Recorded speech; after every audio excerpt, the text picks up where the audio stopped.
Number 1. The Los Angeles County Board of Supervisors reinstated a $20,000 reward for information leading to arrests and convictions in the 2015 disappearance of Little Rock mother Monique Figueroa. Supervisor Catherine Barger recommended reinstating the reward, which expired on August 16. The motion was approved 5-0 at the Board of Supervisors' September 1 meeting.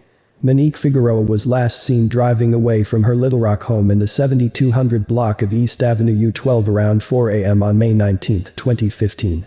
Figueroa had left her then 2-year-old daughter in the care of her family, who reported her missing several days after she left home.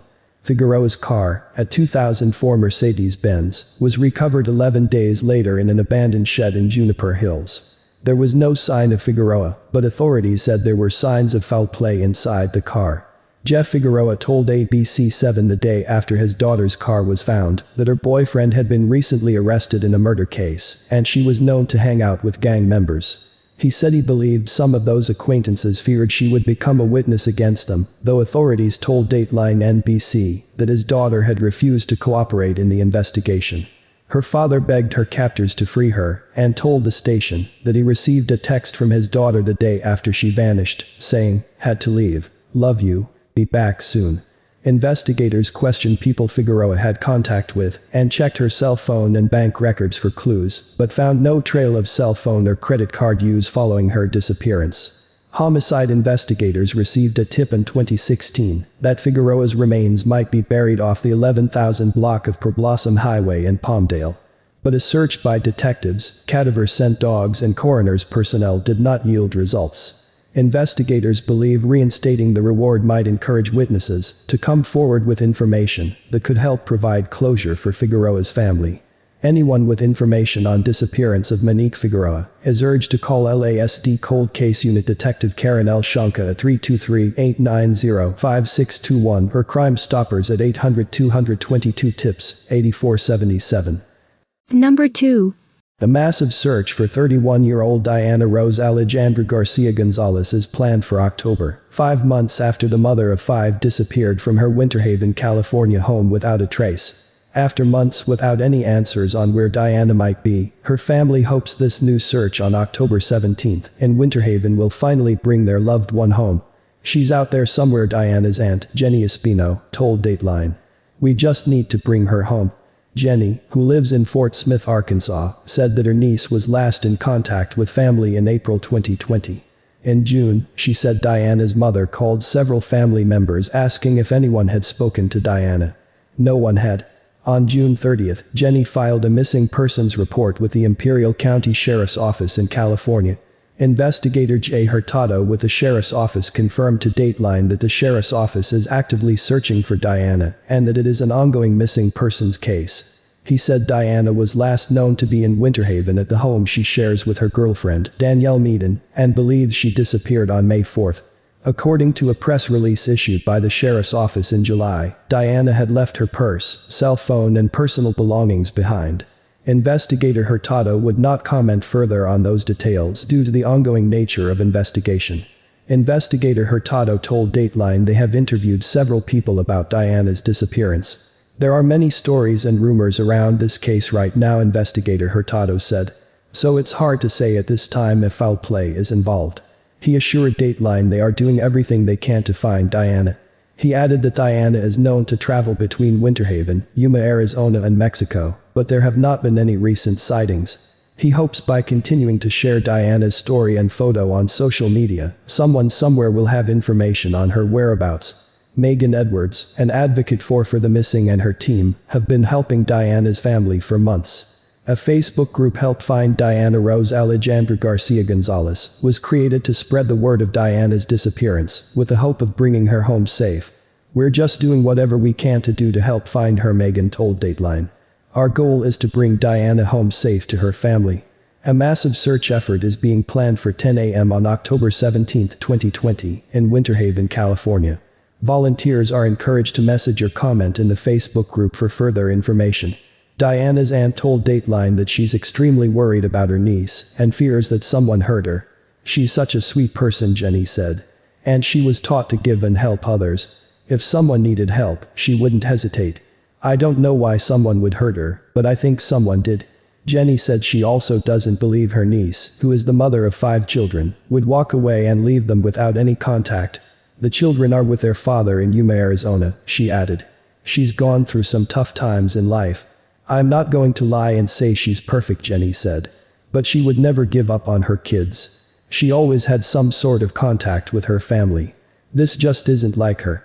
As the months pass, Jenny said some people have mentioned that her niece's disappearance might become a cold case.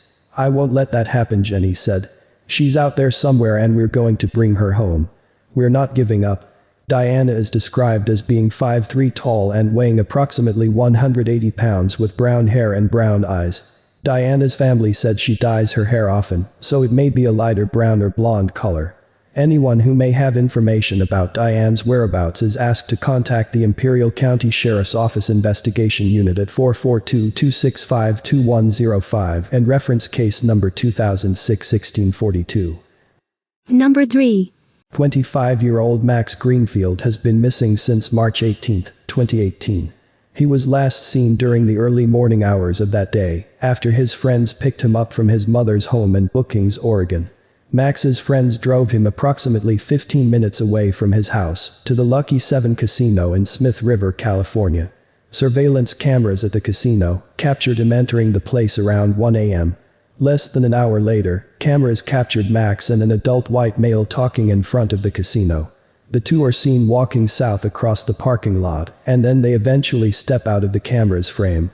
This is the last known sighting of Max. Less than 20 minutes later, the man Max was with returned to the casino alone. Although this man's name has not been publicly identified, authorities were able to locate him for questioning. In fact, he has reportedly been interviewed several times by police. According to detectives, the man has always stood by his original statement, which is that he and Max went separate ways after leaving the casino. At this time, it is unclear if investigators consider this man a person of interest, but they have questioned numerous other people in the case as well, including the friends who drove Max to the casino, and the other friends that Max planned to meet that night. Investigators have also not revealed the names of said friends, citing that they are not publicly identifying them to protect the integrity of the investigation.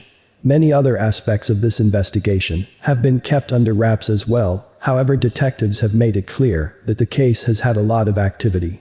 Several searches with cadaver dogs have been conducted, none of which turned up any clues. Numerous search warrants have been executed in the investigation as well. Detectives have not detailed what the warrants were for, but they did confirm that none of them involved the man Max was seen with on the casino surveillance footage. Unfortunately, none of these searches have turned up any trace of Max or his belongings. Max's digital footprint also did not provide any clues, as Max's cell phone was not connected to cellular data and could only be used over Wi-Fi. The phone has not had any activity since disconnecting from the casino's Wi-Fi network. Max remains missing today. Investigators strongly believe that foul play is responsible for his disappearance. The lead investigator in the case told reporters, "We believe there are several people involved who have knowledge, but may not be giving it up to us." Max's family is offering a $5,000 reward for anyone who can lead to Max's location. If you have any information that could help the case, please contact the Del Norte County Sheriff's Office at 707-465-2468. Number 4. It has been more than a year since California teen Karlie Gusé got missed on the early morning of October 13 from Mono County, and investigators tell they are no closer to finding her up till now. During a press conference, the Mono County Sheriff's Office declared that inquiries into Karlie's disappearance will resume until they get a clue. Still, they have had no viable leads or clues that have headed to her spot. Mono County Sheriff Ingrid Broad stated the case continues a missing person investigation, but officials are considering every possibility. "We are no closer to finding Karlie," Broad said. "Should this develop into a crime, we do not want our investigation to be jeopardized in any way. Therefore, we will not release any information about what investigative actions have taken place." Karlie's mother, Lindsay Fairley, who took part in the press conference, told that there is not a single day that passes by that she does not recall about her daughter. Karlie's father, Zach Gusé, and stepmother, Melissa Gusé, were also present. Lindsay recalled her memory with Crimean Line that she has perpetually had a friendly relationship with her daughter Karlie, who was residing with her father and stepmother when she lost. Lindsay said she has physical custody of Karlie, but when Lindsay moved, her daughter stayed back at her father's residence in Mono County to visit the high school with her friends. Sheriff Braun stated that the parents have been supportive during the inquiry, including stepmother Melissa, reportedly the last person to see Karlie before she disappeared. It was exactly 1 year ago today that I received your last text, not knowing it would be the last time I heard from you, Lindsay said, directing a letter she had written to Karlie. 2 days after that I got a call that made this whole world go dark, the news of that my sweet rainbow baby had gone missing. I have so many questions, Karlie. What happened to you, honey? Where are you? As Fox News reported earlier that the events surrounding her disappearance are very perplexing. Karlie is supposed to have disappeared between the hours of around 5:45 a.m. to 7:30 a.m. Melissa Gusé earlier mentioned on Line that she picked up Karlie the night earlier in town, miles apart from the family's rural residence on the outskirts of Bishop. Melissa told, alone she picked up Karlie at about 8 p.m., then took her home close to White Mountain Estate Road in Chalfont, which situated around 14 miles north of Bishop. According to the stepmother, Gusé was notably disturbed while going to the home, admits she was panicked the car was going to hit her, and exchanging seats many times throughout the journey. Once got home, Gusé had very dilated pupils, and also connected to the lettuce in her salad as the devil's lettuce. Her father, Zach, and stepmother recollected her memory in a testimony. Melissa fined that she finally comforted Karlie, and even slept with her in her room all night to make sure she remained fine. At around 5:30 a.m. the next morning, Melissa reportedly woke up, and when she watched her, Karlie was laying next to her, and she was awake. Melissa said she dozed off then for a little while, then woke up at around 7:15 a.m. to 7:30 a.m. to learn Karlie missing. Fox also publishes the teen stepmother had taped her voice, which sounded disorientated. Melissa allegedly needed to prove her stepdaughter what she sounded like under the shock. However, according to private investigator Michael Boone, that recording was the last time Gusé's voice was listened to before she disappeared. Both Zach and Melissa allege they do not have any clue where Karlie is, while Lindsay has her suspicions about their story. During an arrival on Dr. Phil earlier this year, Lindsay said that the pair remade their timeline and addition of incidents many times. Assumption. Moving with the first day after Carol's disappearance, Melissa live streamed updates about the investigation on Facebook. With videos circulating, what appeared like a hopeless mother looking for her stepdaughter, almost right after this incident, this became the origin of assumption and mockery from the public. One thing that bothers me as a licensed psychotherapist is the stepmother's eyes shift constantly, which indicates she's lying. Read a YouTube post by Francine Hartzog, 52, of Davidson, North Carolina. Even Karlie's real mother mistrusted the statements Melissa made about the disappearance of her daughter. I've been hearing about 4 or 5 stories now, she told Nancy Grace. On a 2019 episode of Dr. Phil, Karlie's mom said, I believe my daughter had a fatal drug overdose, and I believe that very early morning, Melissa saw her with her eyes open, and I think that's when my daughter passed. Michael Boone, who is a private investigator retained by Fairley, said the sheriff's office did not fulfill proper protocol when interrogating was done of Karlie's disappearance. Boone said Karlie's bedding wasn't taken and analyzed. No search warrant was served on the cars. Melissa has kept on denying by having hand in Karlie's disappearance. It feels awful commenting about the allegations. When Karlie went missing that day, everything happened so fast. She's not dead, she is missing.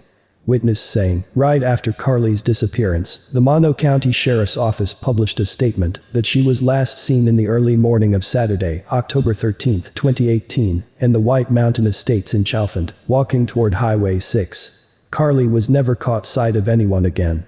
She disappeared without any evidence. Authorities published a report says Karlie Gusé was last recognized at White Mountain Estate Road and Route 6 in Mono County, California. Number 5.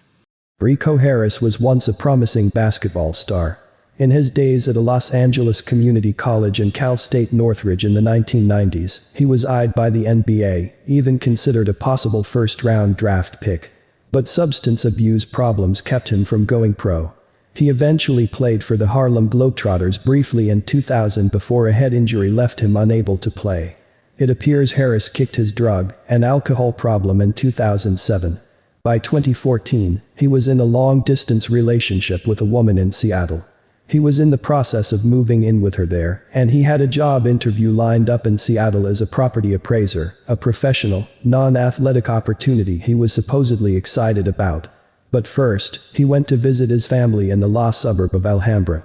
Harris grew up in a tumultuous household, it seems, and he evidently wanted to get some sort of closure before beginning a life in the Pacific Northwest. His mother doesn't believe he got what he was looking for.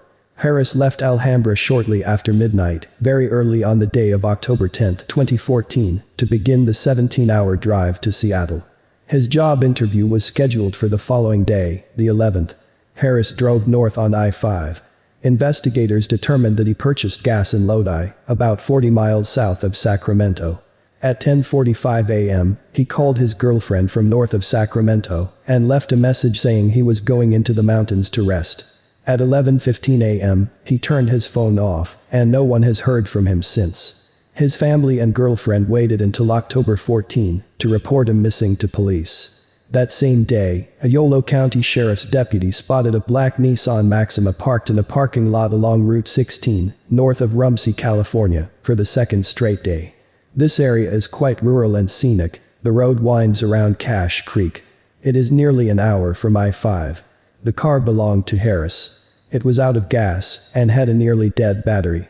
Inside was his wallet, -1 credit card and his ID. His phone was not in the car. There was also a bottle filled with some kind of liquor and an empty bottle that smelled of the same liquor.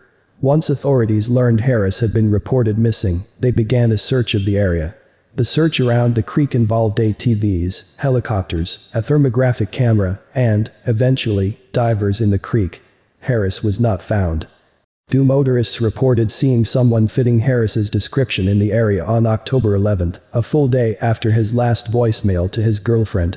One said he was walking along the road, the other said he was sitting on a guardrail overlooking the creek about 2 miles from the parking lot. Near the spot on the guardrail, authorities located his backpack along the side of the road. Harris's phone and charger were in the backpack, along with jumper cables, according to at least one source.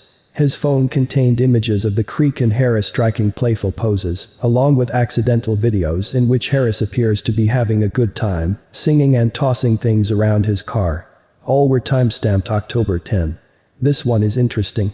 On October 19, more than a week after he arrived in the area and well after the search had begun, a man said he saw someone the previous day fitting Harris's description and wearing clothes consistent with what Harris was last known to be wearing. The motorist said the man he saw was walking toward the parking lot where Harris's car had been. The car had been towed days earlier. Police found footprints between the creek and the parking lot, consistent with Harris's shoe size. There have been no further sightings of Harris, who, at 6'9" and 300 pounds, would presumably stand out in a crowd. So, what happened? This case interests me because I've had my own self-reflective moments in the woods of Northern California. I can see how sitting alongside a creek can lead to some serious revelations. The most obvious theory, in my opinion, is that Harris died in the woods. We all know that even the most thorough searches have failed to locate bodies not far from where they were last seen. But unless the last sighting was a misidentification, it would mean Harris, who had lived his whole life in urban Los Angeles, had been in the woods for more than a week, presumably with no camping gear or other supplies. The lead investigator doesn't think Harris is in the woods, though. Detective Dean Nyland of the Yolo County Sheriff's Office doesn't suspect foul play. He believes Harris ended up in the area after getting lost. Evidently his phone indicated his route there was haphazard, stuck around for a while, pondering his situation in life, and then, once he found his car had been towed, walked or hitched a ride somewhere. This doesn't explain what he was doing in the woods for more than a week, but it would mean he is very likely still alive.